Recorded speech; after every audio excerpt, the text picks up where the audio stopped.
maintain order. But apparently dancing in the street with the Torah is a very, very dangerous thing. And the police are being dispatched, and they're breaking up these times when my brethren are out in rejoicing before the Lord. It's a very strange thing, and it really aches my heart, because it's the most joyful day of the year for the Jewish people. It's Simchat Torah. Perhaps you'll understand a little bit more of it after this message. But please keep them in prayer, because many of them are not complying. They're simply not going to do this. And they're being arrested, and they're being brutalized. And as a student of history, this is really quite reminiscent of Germany in the 1930s. I've seen this happen before, and it really is a weight. You know, Jeremiah and Isaiah talk about the oracle of the Lord. Well, that's a very poor translation, actually. The word oracle there means the burden of the Lord. And he places those burdens upon certain people. And when we receive those burdens, it's the time to pray for whatever that burden is. Not all burdens are bad. Some come directly from the mouth of the Lord. And we need to keep those people in prayer, because their commitment to God seems to be greater than their commitment to the mayor, which I celebrate.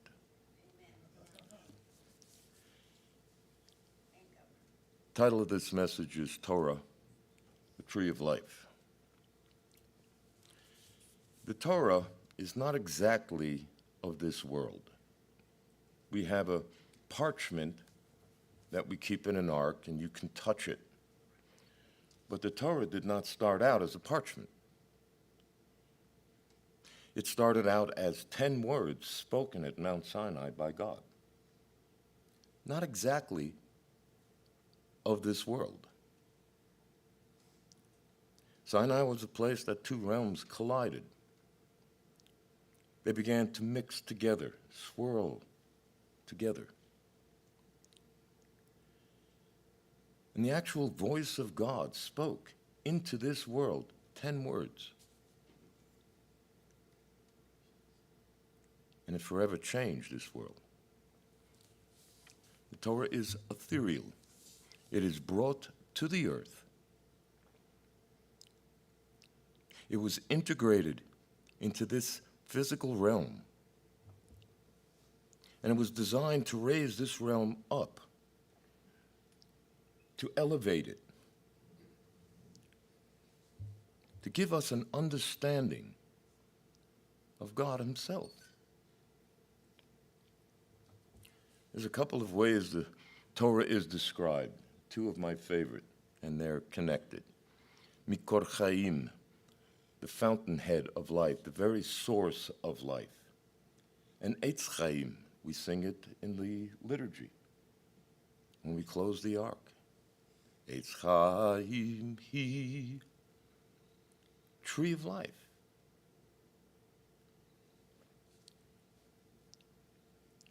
Most things that come down out of heaven bring Chaim, life. I want to look at the rendering of Torah as Eitz Chaim, tree of life today. And in this rendering, coveting, the 10th of the commandments, is the root from which all aberrant behavior emanates. It flows from that root. It's always been understood this way by my people. Coveting was the very first sin. It enticed Hasatan, the accuser, to leave God in his desire to become God. Man was beguiled by the same desire. Eat this and be like God. Ate. James tells us it's the root of all murders. It's obviously the root of stealing. It's obviously the root of adultery. The Lord addresses these matters in the so-called Sermon on the Mount. You heard it say, "Thou shalt not murder," but I say to you, if you hate your brother without a cause, you've already committed murder. If you lust in your heart, you've already committed adultery. It's already happened. Just hasn't been manifest physically. We forget that sometimes we are creatures that live both in the heavens and the earth. We are creatures that are suspended between these two realms, and they are real. One is just as real as the other. In fact, one is more real than the other. That's where we get the word realm. It comes from the word real. This earthly existence is a reflection of the heavenly things. The trunk of the tree would be those mundane instructions that guide the treatment, man's treatment of this physical creation, how we treat ourselves, what we should eat, the way we should bathe, how we should take care of ourselves, how we should treat others of our species, how we should treat animals, how we should treat what we call inanimate objects, but objects that still have a consciousness, the earth itself. Creation has a consciousness. It's not quite the same as ours, but it groans and it waits for the revelation of the sons of God. Without a consciousness, you don't groan and you don't wait. There's no anticipation. The mundane instructions concerning our bodies and our food support those commandments that govern the conduct of the neshama, that breath of God that was breathed into us, and instructs us how that neshama is to behave as well. Those are the commandments, the leaves, if you will, that break out from the shadows that exist underneath them and break out into the light of the sun. The light of God in this analogy is absorbed by these leaves and makes food, which feeds the very life of the tree. When Yeshua was speaking to a woman at the well, his disciples come back. They see him talking to a woman alone, which is a big no-no. They went to get some food. "Rabbi, come and eat." Yeshua dismisses their base thoughts and just says, "I have food you don't know about. My food is to do the will of my Father." The light of the divine that resided in him was being fed by something other than a little fish, a little bread. His soul was being nourished, the same nourishment that he received for 40 days without that food.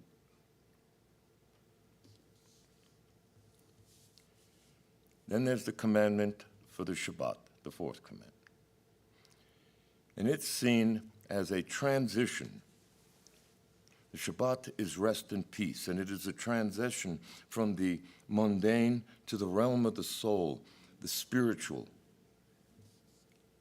It is a time and a space that transforms all who enter into it. Not everybody who celebrates the Shabbat enters into the Shabbat. Entering into it is a little more difficult than celebrating it. We can come in here and not be at peace or rest. That is a deliberate choice. It was hard for me today. I was weeping, burdened.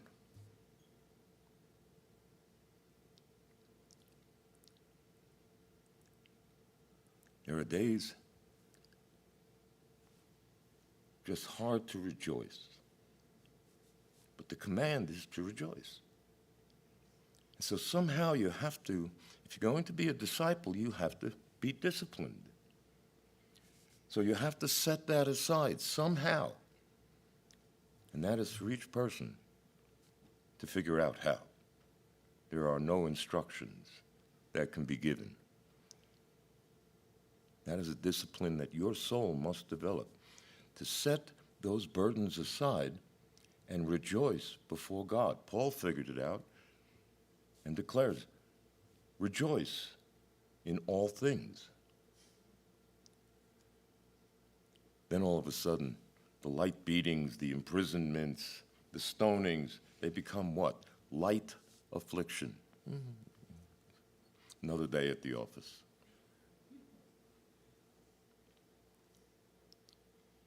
But it takes a while to be able to get to that place.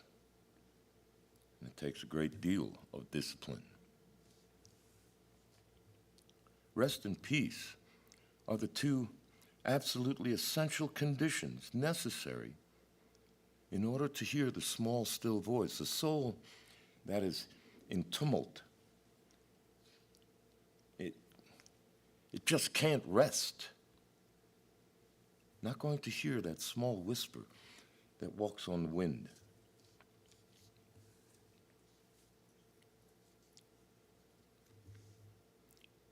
I have a soul that's not been at peace most of my life.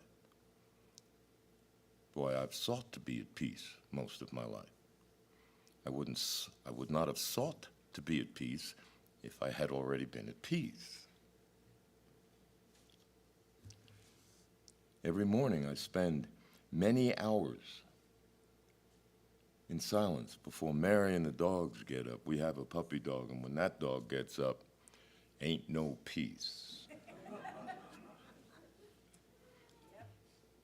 Dog got the fastest tongue in the West. You can be on one side of the room, and all of a sudden, that tongue will be in your eye. It's simply remarkable. I don't know how the dog does it. He faints this way, faints that way, and the next thing you know, you got a tongue in your eye.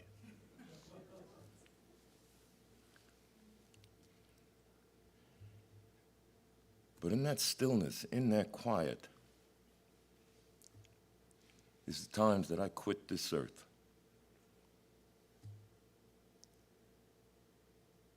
And without it, I shudder to think what would happen. I'm quite certain you would read about me in the papers. And I described that time.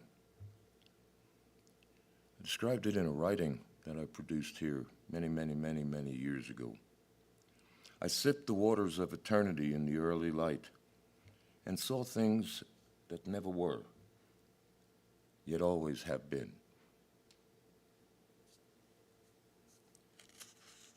Sometimes the things that I see in those times, not everything that was created has a physical form, yet they've always been.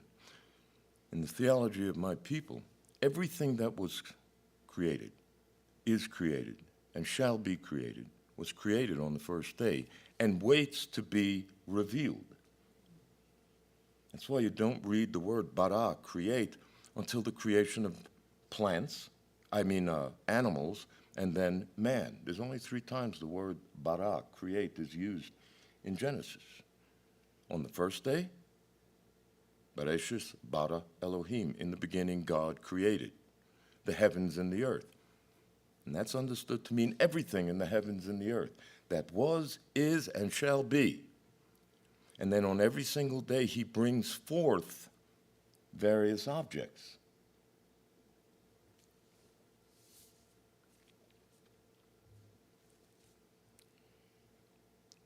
There are still breaths, neshamas, souls that wait for the body that will house those souls. As I said on Rosh Hashanah, Jews believe in life after death, but we also believe in life before birth. The Lord speaks to Jeremiah, and it cannot be more clear. I knew you before I formed you in the womb. Before there was a body to house this breath. I knew this breath because I breathed it out.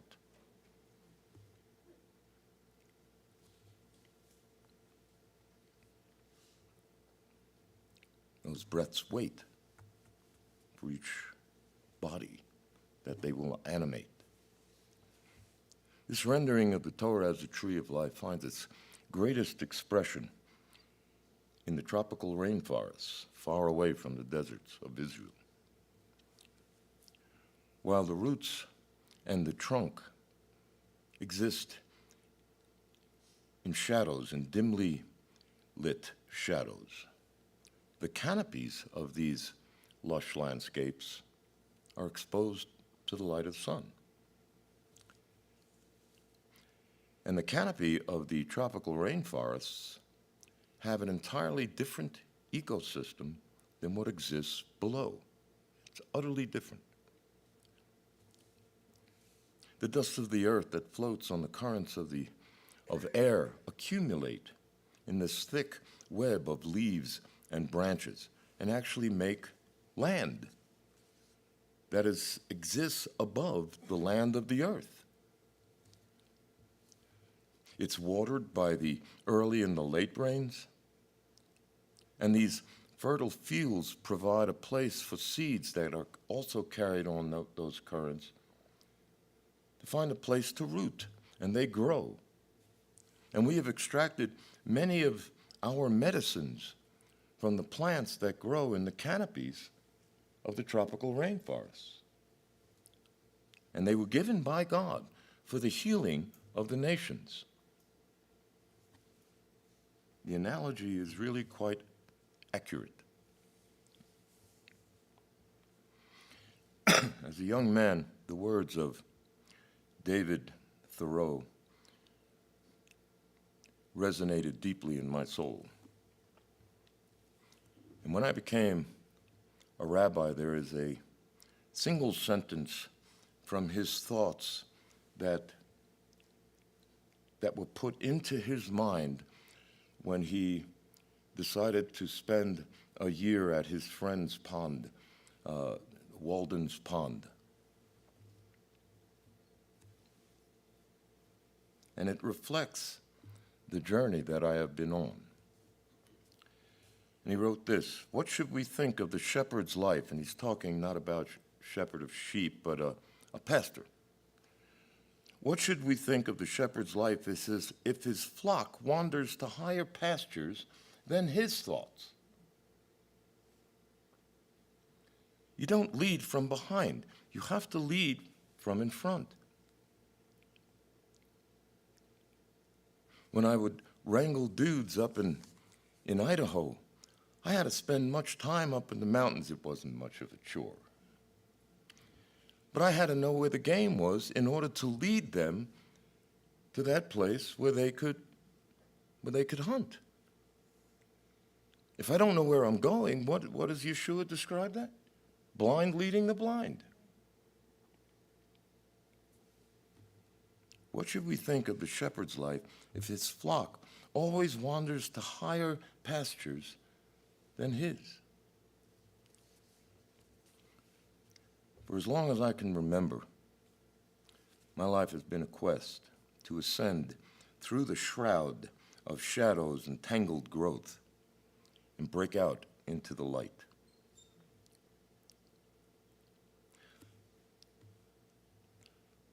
I could see that place, shards of iridescence that filtered through the canopy, called muster on my soul. It bore a witness, a testimony that the realm that I sought to ascend to, is real. It was an evidence for me. It's a realm of light, a realm of peace, a realm that I intuitively knew was a place I could find rest.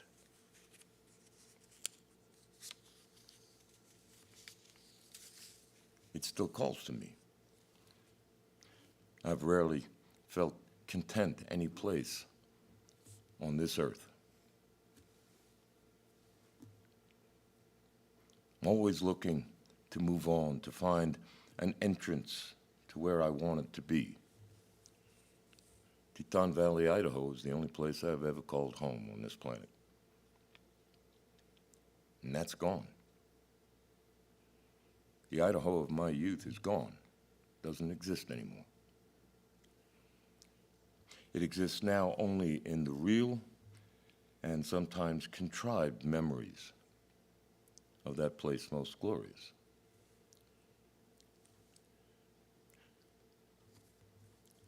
Most people see the wilderness as a harsh place, not a place you really want to be, a punishment for something. As my teachers always used to tell my parents, your son is not altogether normal. I love the wilderness. That's why I loved Idaho. It was the only place I felt home.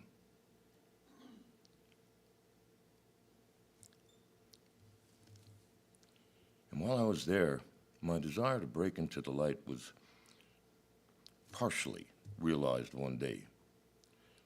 I was on the pretty side of the Tetons. I was on the Idaho side. And we left our cabin, and I started walking to get to the Grand Teton. And I walked through some places where God did some of his best work. Beautiful streams and this alluvial fan where soil gathered on the granite and just produced luscious,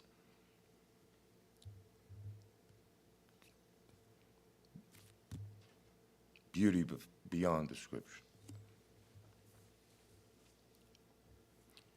And eventually I broke tree line, and I stood before this immense boulder field. And some of the boulders were half the size of this room that had broken off the mountain and had settled and found their spot. And it led right up to the base of the Grand Teton. And the relatively genteel beauty of the path that led through the trees and streams simply paled as I stood before the majesty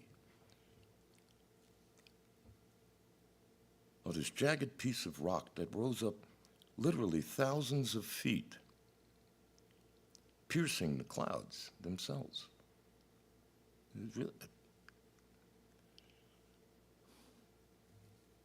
It's hard to find the words. No matter how many words I come up with, it still won't allow you to understand what I felt. I was dwarfed in the presence of this mountain, whose top was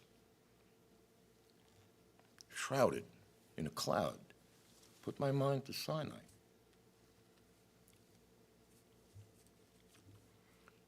I knew that much of what I packed had to remain at the base, because it was only useful down below.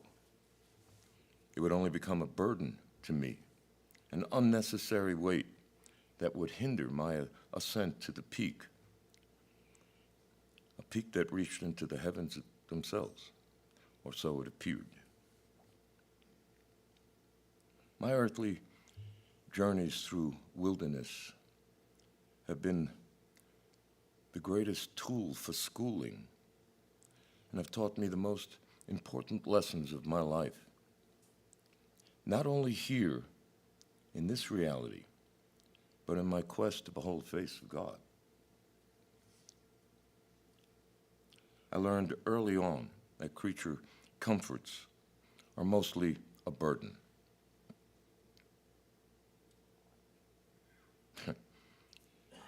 We think we own stuff, and most of that stuff owns us. And then they weigh some and have to be carried.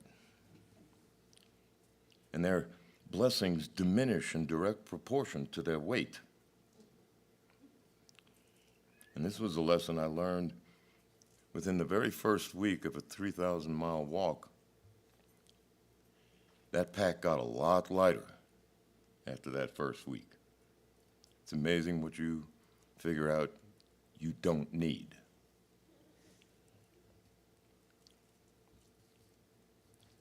But there was a far more essential lesson that was taught to me in the wilderness. As a young man, my soul did not start in a tumultuous state. That was absorbed by the place I lived. The nature of life in New York City is just constant conflict. That's why so many of us who lived in cities sought peace in the 60s. We were tired of continually battling every single day. I fought to get onto subways. I fought to avoid the troglodytes that lived in that filthy, foul-smelling, subterranean nether region. It was like another form of existence. It had stores and shops and a creature that lived down there. They never saw the day. Cave dwellers. If you were in a vehicle, you fought for thousands of cars to get off at the right exit from the left lane.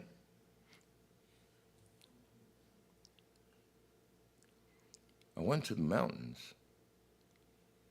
I got out of there as soon as I could. I went to the mountains to escape this constant battle, to find peace, to live, as David Thoreau says, to live deliberately. As an existential philosopher, to find what the essence of life is, not the superfluous. Unfortunately, I brought the conflict of my previous existence with me, because the turmoil, the conflict was not outside, really. It was inside. It was my soul. And I came upon some of the most beautiful places I have ever imagined, and I was looking at them, and they were nothing. I couldn't sit and enjoy them because the soul is not at peace.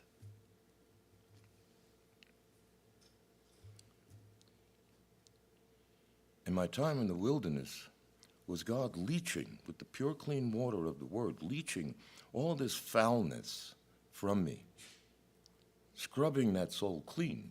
That was the whole point of the wilderness.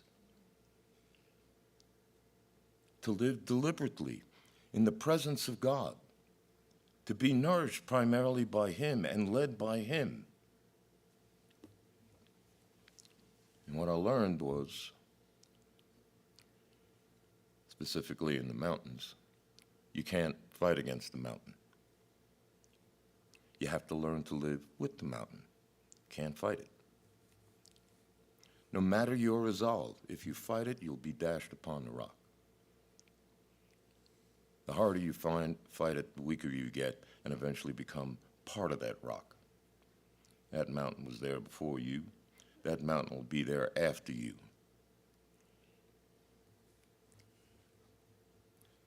And you begin to realize that mountain has everything that you need to survive.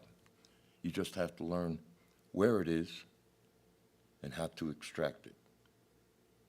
It's there.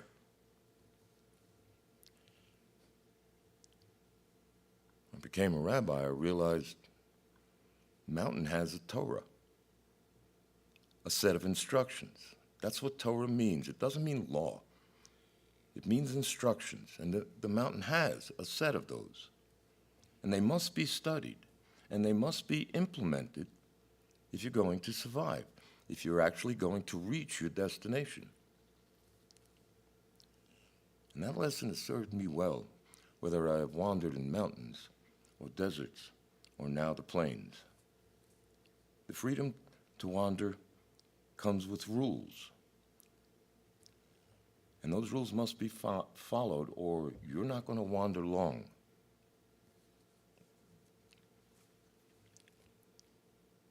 In a very similar fashion, the quest to behold the face of God is accompanied by instructions that govern that journey. And if you fight against them, you will only hinder your journey. Those rules were given to make the journey easier, more pleasant, to prepare you, to help avoid injury, to help you avoid death. The rules that govern my earthly journeys through the wilderness became a joy to follow. I learned the ways of the places I was living. I could live there. I could find water. I could find food. I drew strength and power from those rules. It was amazing. I remember the day that the rules clicked in me.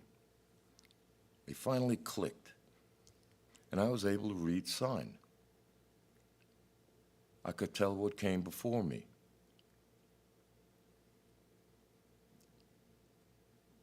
I could tell if I had broken trail. I could tell which animal made the trail that I just broke. I knew which plants could nourish me.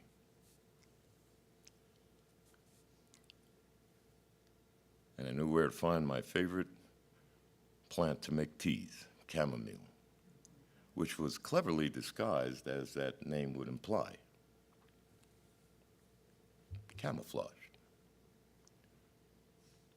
I see my God's instructions through the lenses of these experiences.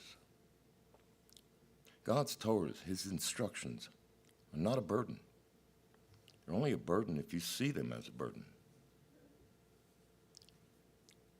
They are not a hindrance to joy. If you will allow them, they will change the desires of your heart to conform to what the Torah says is good and what the Torah says is evil. It's Eitz Chaim, the knowledge of good and evil.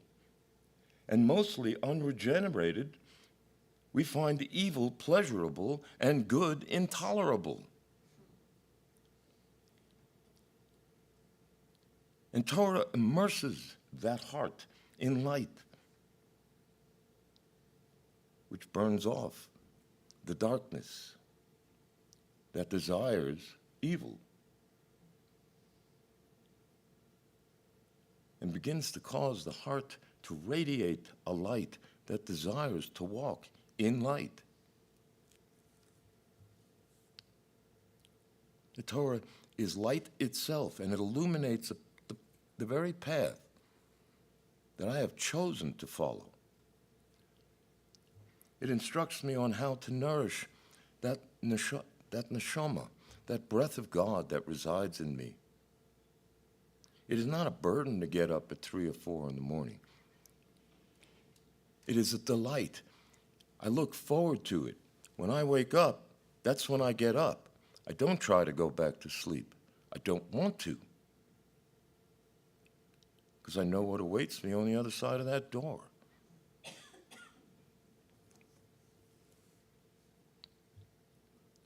It prepares me to meet the one. It not only illuminates the path, but it prepares me to meet the one who lives at the end of that road. It's the light in which I see light, a beacon in the darkness that provides me a path to follow. Simchat Torah, the joy of God's Torah, is where strength resides. Our strength is the joy of the Lord. But Simchat Torah, the joy of following God's instructions, is not the end. It's a means towards the end. The end is not the instructions. The end is what the instructions instruct you to build. And that path leads to the face of God. That's the end. That's the place, the final destination of the words of God that was spoken to Adam, that was spoken to Abraham, that was spoken to Moshe, that he spoke to us through his son, Yeshua. Simchat Torah is the celebration of the Levitical holy day of Shmini Atzeret. Shmini Atzeret means the eighth assembly. That's what it means literally. It is a separate holy day. It has its own sacrifices, etc. Leviticus 23 actually contains 9 Levitical holy days. It begins with Shabbat. We then have the 7 that most people acknowledge and understand. And then the 9th, Shmini Atzeret, the 8th day, the one that follows immediately Sukkot.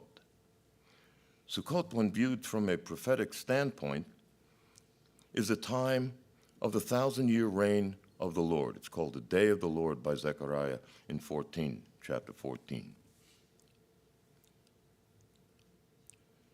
But the Day of the Lord is not the end.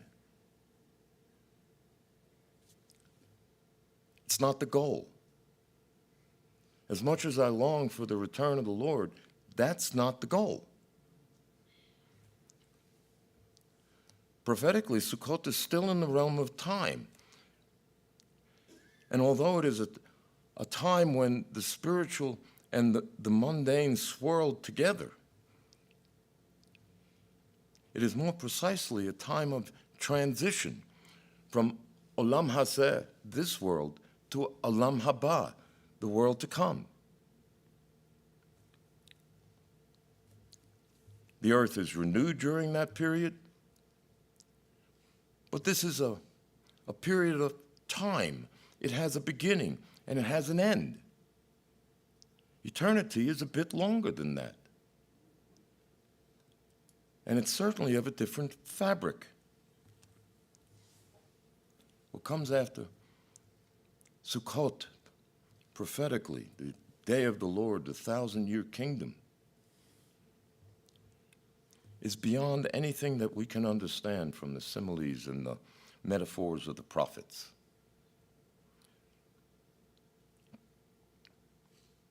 It is a time when this heaven and this earth pass away, and an entirely new heaven and an entirely new earth descend from a lofty place, a realm where seraphim hover over the throne of God, a place where we find the rewards for following the path that was laid out by God's Torah. You know, weeks are cyclic. They start out on a Sunday, and you go 7 days. And the 8th day is what? Sunday. It's a cycle. It's very similar to a musical scale. You got 7 notes, and it ends with the 8th note. The 8th note is not exactly the same as the first note. We call it the same note, but it's a different frequency. It's a multiple of that frequency. It's higher note. And we have an octave. Do, re, mi, fa, sol, la, ti. Nobody can stop at T. It leads you, it pushes you forward. It's called a leading note in music. And you have to resolve that scale. Do, do. It has to be resolved. If I don't do it, you'll do it in your own minds. Your soul has to find rest. The 8th day is like the first, just an octave higher. It's precisely why my people call Olam Haba, the world to come. They refer to it as Gan Eden. It's just like the Garden of Eden, only an octave above. It's a higher note. Our sages tell us that the prophets spoke to us only of the Messianic kingdom, the 1,000-year reign of the Lord. But of Olam Haba, the world to come, no man has seen Well, they only had the Tanakh. With Yeshua, we were given the Brit Hadashah, the New Covenant, and Yeshua gave a revelation to one of his disciples of the world to come, the time after the 1,000-year reign of the Lord, which is spoken about in Revelation chapter 19 and chapter 20. That's not the end of the book of Revelation. He then gives us chapter 21 and 22.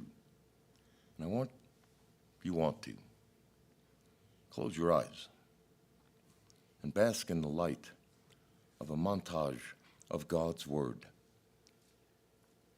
Words that speak about something entirely new and more sublime than we can possibly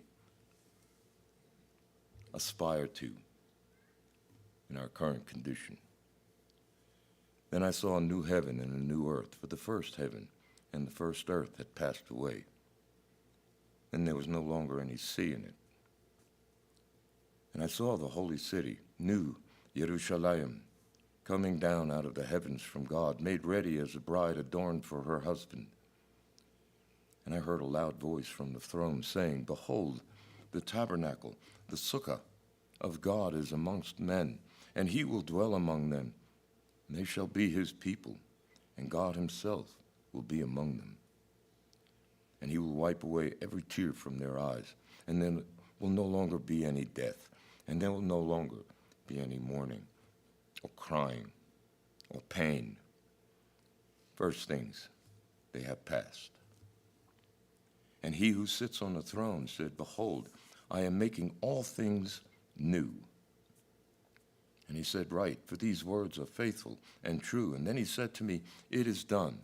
I am the Aleph and the Tav, the beginning and the end. And I will give to the one who thirsts from the spring of the water of life without cost. He who overcomes will inherit these things, and I will be his God, and he will be my son."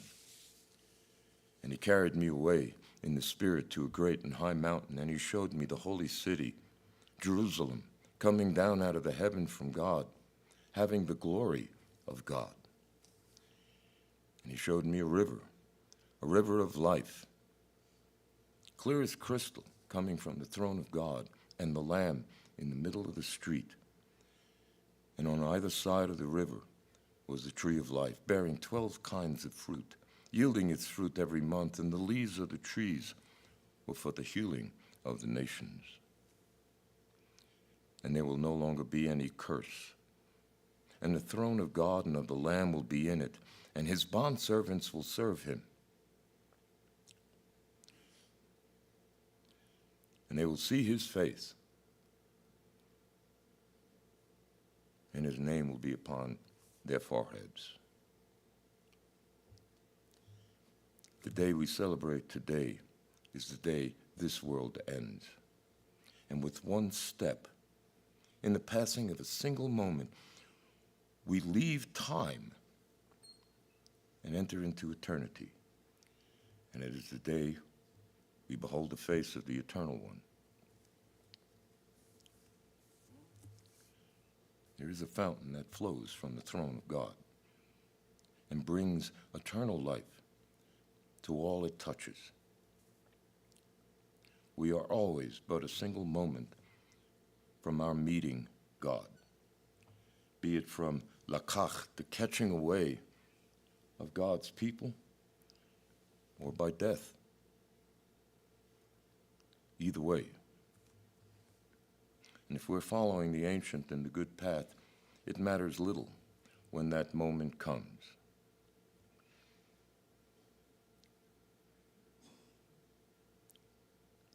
Take joy in God's instructions. Find the peace of his presence. And tonight, as we dance with the Torah, it is not just so people can see us dancing with the Torah. It's so that God can see us rejoicing before his throne, lifting up his word with a soul that has been elevated by that word. Father, in Yeshua's name, Kol HaKavod, all the glory that we can muster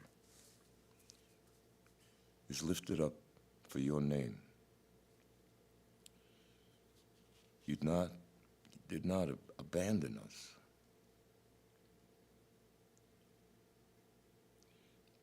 In the depths of our slavery to this world,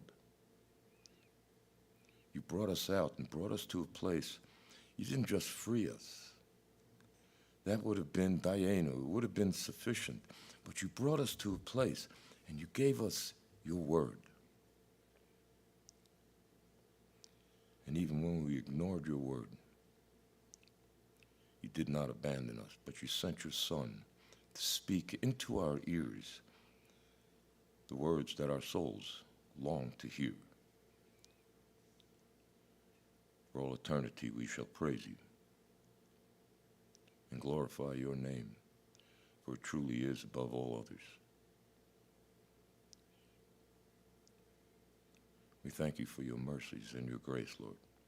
In Yeshua's precious name, amen.